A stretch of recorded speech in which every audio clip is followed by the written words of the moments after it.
semuanya, perkenalkan, nama saya Oscar. Kami dari kelompok 7 akan memaparkan tentang permasalahan teknologi kesehatan yang ada di Indonesia, yang akan dipaparkan oleh teman saya.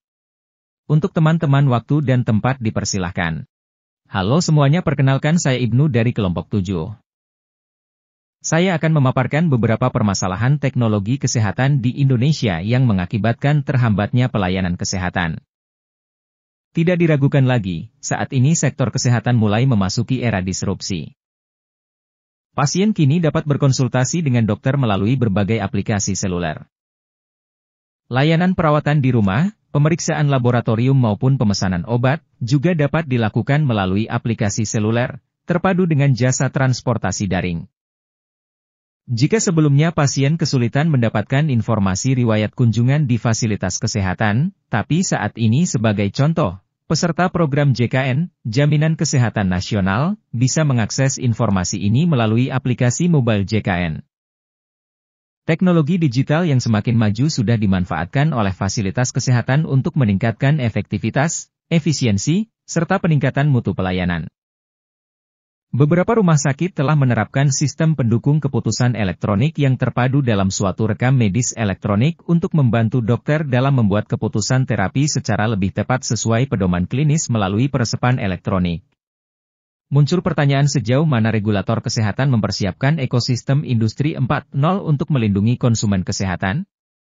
Rencana Kementerian Perindustrian untuk pengukuran kesiapan penerapan Industri 4.0 bagi pelaku industri. Namun, menyiapkan pelaku industri saja, tanpa regulasi, berpotensi mengganggu ekosistem. Kejadian demo transportasi daring mungkin tidak akan menginspirasi fasilitas kesehatan mendemo layanan aplikasi seluler kesehatan. Lebih dari itu, tanpa regulasi, publik akan mempertanyakan ketidakhadiran negara dalam melindungi konsumen maupun pelaku layanan e-kesehatan. Tanpa regulasi, investor juga enggan terjun ke bisnis digital kesehatan. Padahal dengan masih tidak meratanya penyebaran tenaga dan fasilitas kesehatan, layanan ini berpotensi dapat mengikis ketidakadilan akses tersebut. Perkenalkan, saya Hairuni dari kelompok 7. Saya akan melanjutkan penjelasan dari teman saya. Konsumen yang menggunakan layanan konsultasi kesehatan juga memerlukan jaminan bahwa mereka berkonsultasi dengan dokter berlisensi dan memiliki izin praktik. Demikian juga dokter dan tenaga kesehatan yang bekerja di layanan kesehatan memerlukan pengakuan profesional. Bagaimana jika respons terhadap konsultasi kesehatan melalui layanan daring ditangani mesin kecerdasan buatan, bukan tenaga kesehatan profesional? Adakah standar dan jaminan mutu bahwa solusi dari kecerdasan buatan akan bebas dari kesalahan dan tidak berdampak negatif terhadap keselamatan pasien? Kompleksitas tersebut mungkin menjadi alasan lamban dan ragunya pemerintah dalam membuat regulasi kesehatan. Sebenarnya Kementerian Kesehatan telah mengeluarkan Peraturan Menteri Kesehatan Nomor 46 2017 tentang Strategi Kesehatan Nasional. Layanan telemedicine disebutkan secara eksplisit pada pasal 65 dalam Peraturan Presiden No. 82 2018 tentang jaminan kesehatan. BPJS Kesehatan bisa memanfaatkan telemedicine sebagai kompensasi atau pemenuhan pelayanan pada daerah yang belum tersedia fasilitas kesehatan. Namun, aspek yang lebih teknis dan terinci belum tersedia. Ini mencakup keandalan model bisnis, standar layanan, alur kerja, keselamatan pasien, perlindungan data, jaminan mutu, pembinaan dan pengawasan aplikasi kesehatan. Oleh karena itu, pendekatan baru diperlukan untuk mempercepat regulasi kesehatan. Pendekatan lama dalam merumuskan regulasi kesehatan sudah tidak memadai lagi untuk mengikuti lincahnya pergerakan inovasi kesehatan yang disruptif. Dalam pendekatan lama, regulator biasanya akan menyusun naskah akademik, menyelenggarakan diskusi melibatkan ahli, konsumen dan pihak terkait lainnya, penyusunan naskah regulasi baru, serta kemudian mengesahkannya. Kelemahannya yaitu terputusnya koneksi antara kenyataan teknis dalam implementasi terinci dengan muatan naskah regulasi. Selain itu, produk regulasi model lama seringkali tidak mampu mengejar cepatnya teknologi yang menghasilkan produk dan model bisnis baru. pendekatan baru yang diusulkan adalah memberi kesempatan regulator dan pelaku pasar untuk mengeksplorasi bersama-sama model bisnis industri inovatif, menganalisis risiko terhadap konsumen dan sekaligus menyusun muatan regulasinya. Saat ini Kementerian Kesehatan memiliki rancangan peraturan Menteri Kesehatan Telemedicine yang disusun berdasarkan pengalaman uji coba aplikasi Telemedicine Indonesia, Temenin, untuk layanan teleradiologi, tele-EKG, dan tele-USG antar fasilitas kesehatan.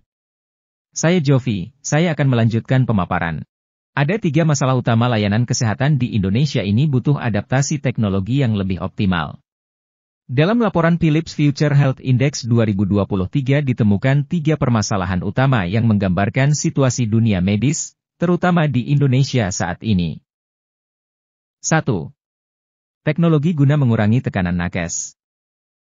Menurut data dari Kementerian Kesehatan, Indonesia kekurangan sekitar 160.000 dokter jika dibandingkan dengan standar Organisasi Kesehatan Dunia.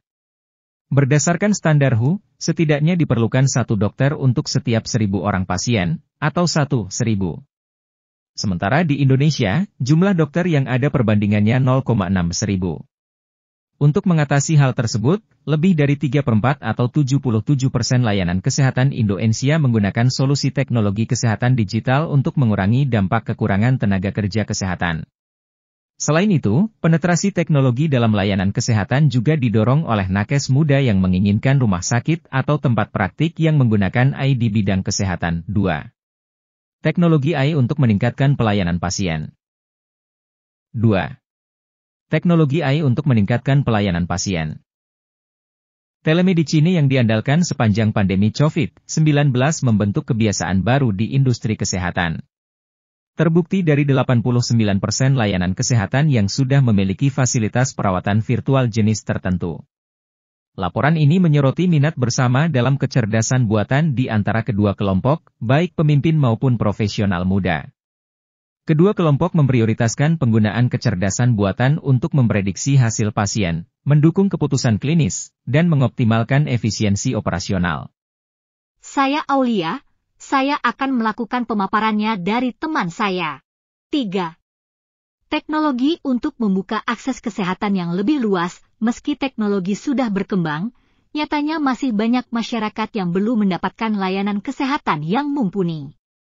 Pun jika sudah berada dalam lingkup layanan kesehatan, masyarakat harus menghabiskan waktu berjam-jam untuk kependaftaran, konsultasi, hingga mendapatkan obat.